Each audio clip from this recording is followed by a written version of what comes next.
भिखारी गया भाई।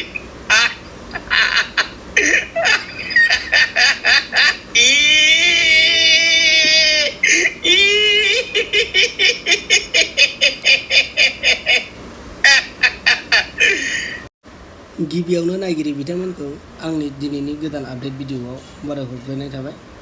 जाहाथे नोंथांमोना स्किप खालामालासे गुदिनिफ्राय जोबजासिम नायलाङो अब्लासो नोंथांमोना बुजिलांगोन जे एक्टिं रोङा डायलग रोङा जेरावबो साखाफारा नङा थेवब्लाबो बर'जों बर' अनलायनानै बिसोरखौ गोजौआव दैखांनानै लाबोबाय अनसायलायबाय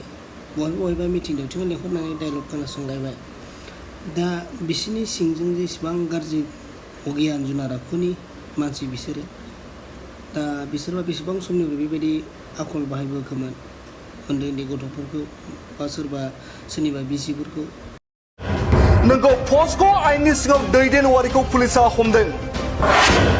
फेस्ला फावखुंगुर दैदेनवारिखौ पुलिसा हमनानै क'क्राझार कर्टआव थिसनदों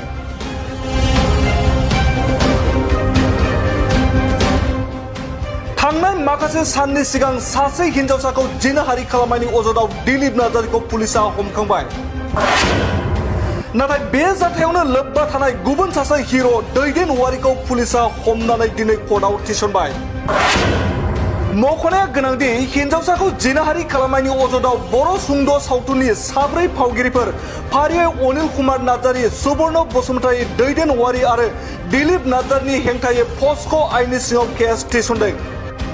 नखरनि अजद आरो गसर थिसननायजों साब्रै फावगिरिफोरनि गेजेराव दासिम सानै दिलीप नार्जारी आरो दैदेनवारिखौ हमनो हाबाय पुलिसा